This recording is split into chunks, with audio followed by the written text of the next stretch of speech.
Assalamualaikum warahmatullahi wabarakatuh. Jumpa suara lagi dengan gue, Edi Lama, dalam kisah-kisah misteri yang menyeramkan, horor, mistis, dan membuat hati menjadi gundah gulana.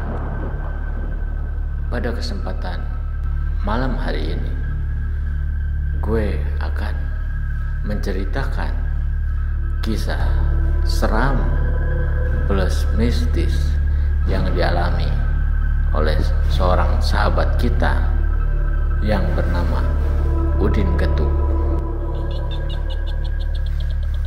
Untuk itu, supaya tidak berlama-lama lagi dalam sebuah rangkaian kata mukadimah, mari kita dengarkan cerita kisah-kisah seram yang akan diperdengarkan oleh saya kepada para pirsawan, para pendengar seluruh Nusantara.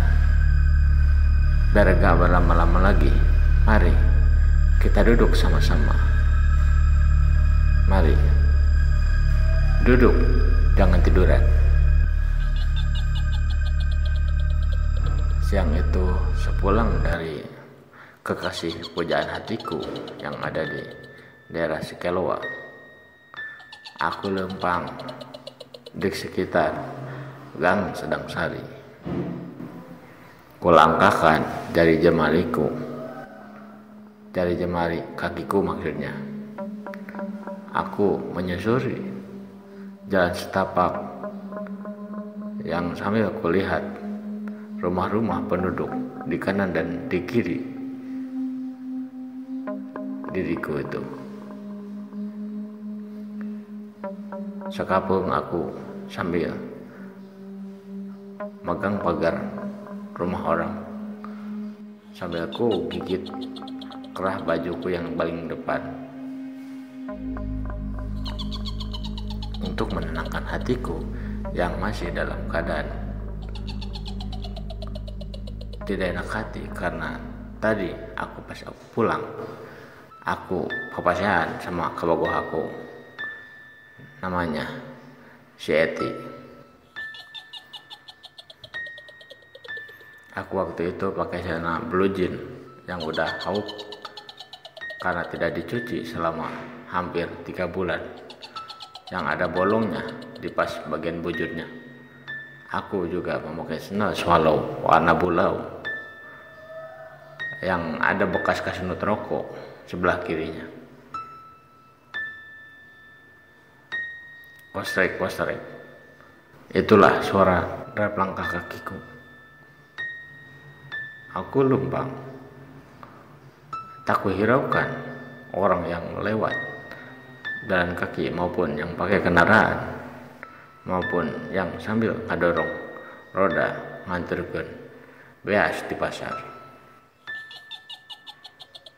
Sampai di sebuah gang, namanya Gang Intan, kulihat sekonyong-konyong ada abah-abah sedang ngudut jarcok sambil diuk di pinggir gang.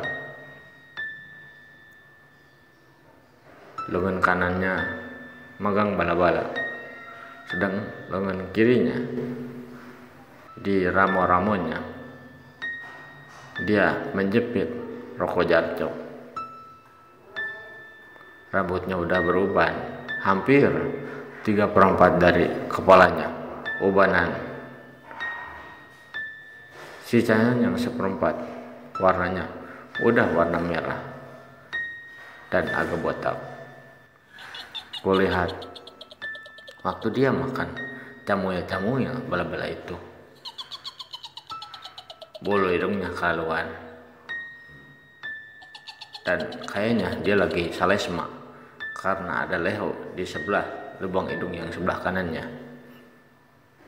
Waktu ketengok ke arah si aba-aba itu, aku agak pingin ketawa, namun kurungkan niat ketawaku itu, karena aku nggak mau digebes sama abah-abah itu. Singkat cerita, setelah aku melangkahkan kaki ngaliwat dari si abah-abah itu, ada sekitar 5 meteran lah, antara 5 dan sampai 7 meteran. Ku dengar suara kentut dari si abah-abah itu. Astagfirullah, aku kaget waktu itu karena tak kusangka bahwa si bapak-bapak tadi ternyata hitutnya keras bagaikan petir di siang hari.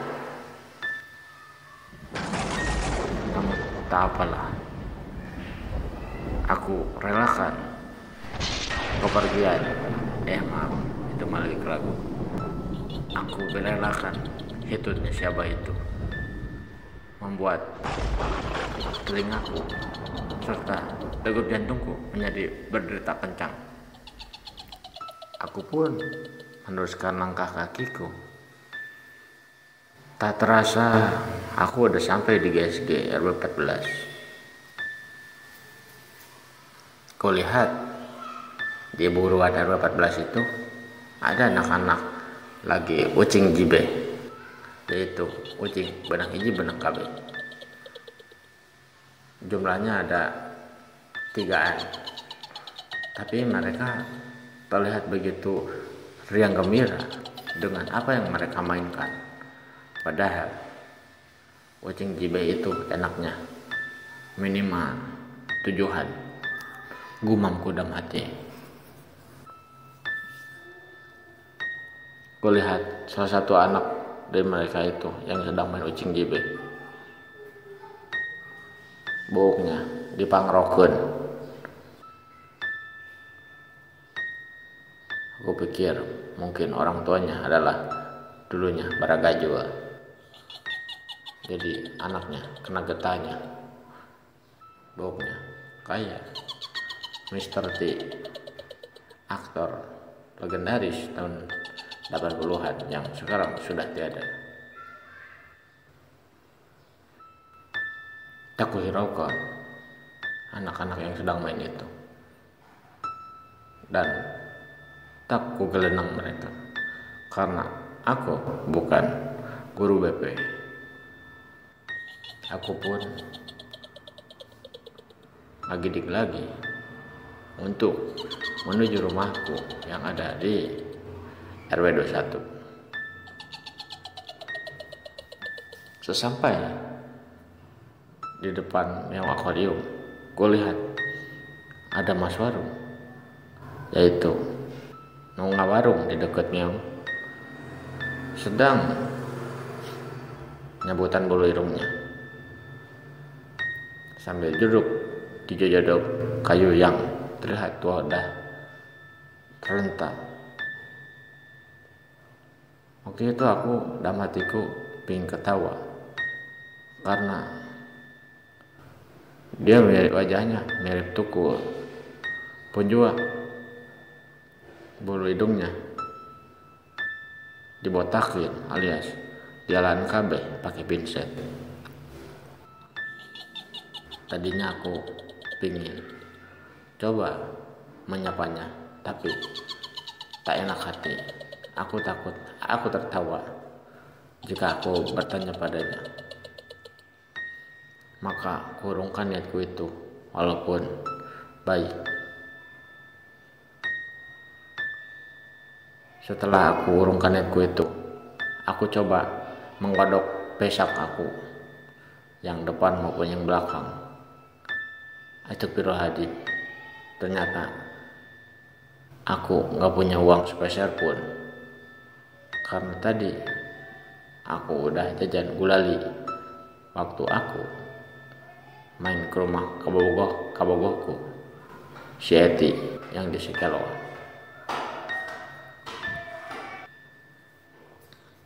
Yang ada hanya kuaci dosiki, itu pun sisa lebaran kemarin yang udah berumur 4 bulanan lebih.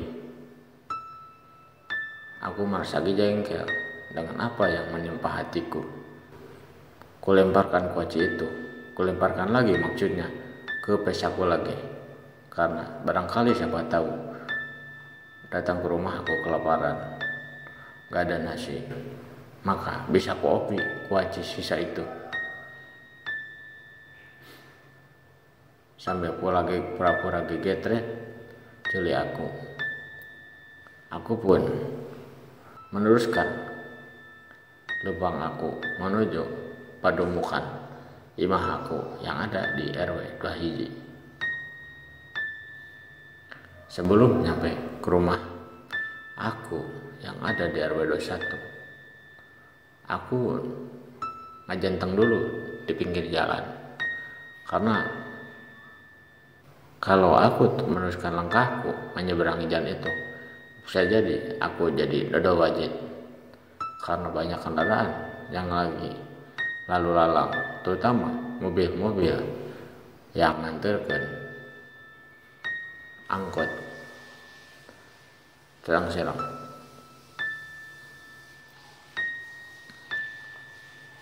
Setelah terlihat jalan kosong yang ada hanya tukang beca yang emang jarang lewat situ, aku pun mentas.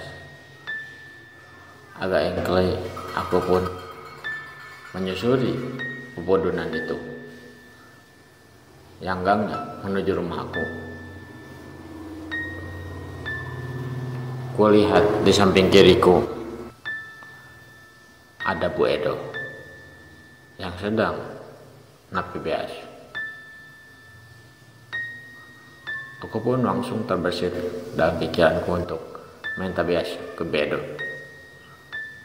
Tapi sangat memalukan jika aku meminta beras pada orang yang belum aku pahami hatinya. Karena aku wawuh-wawuh munding sama beliau, maka aku urungkan juga niatku itu saat itu. Aku pura-pura menaikkan sendal dulu, karena tadi sebelum mau ada niatan meminta beras pada Bu Edo, aku ngajanteng dulu. Dan sekarang aku pura-pura menarikkan sendalku, biar dikira, wah, sendalnya coplok, gumamku. Setelah pura-pura itu, aku pun ngagiding lagi ke rumahku. Di sana kulihat di kebun yang sebelum menuju rumahku ada ucing yang lagi modal. Sialan, ucing itu ternyata bukan lagi modal, tapi sedang kawin. Hatiku nelangsa karena aku belum menikah. Maka aku pun meneruskan perjalananku menuju rumah aku yang ada di Puntaseun Walungan, Cigonjing. Sesampai di sana, setelah mendekati rumah aku yang dari 21, aku ketemu sama si Didin. Kulihat dia sedang main tonggong sambil dicecelan kolor rungkul.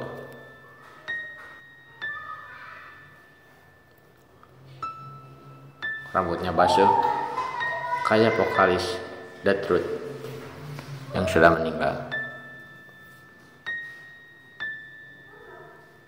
Aku tadinya pengen nyamperkan dia saat dia naros ke aku. Din, lagi mana? Dari mana kamu, Din? Gitu katanya. Aku sebetulnya mau ke sana, tapi perut aku lagi musia ayang ngising. Maka aku jawab, oh ini dari teman aku, Dik. Sebentar ya, aku ke rumah dulu. Ini ada disuruh mama, kataku. Aku pun aleos masuk ke rumah aku. Nah, itu dongeng untuk hari ini, cerita kisah-kisah misteri yang diperdengarkan di episode pertama ini, pengalaman dari saudara Udin Getuk yang dari RW 21. Semoga menjadi penghibur kisah misteri untuk malam hari ini. Wassalamualaikum warahmatullahi wabarakatuh.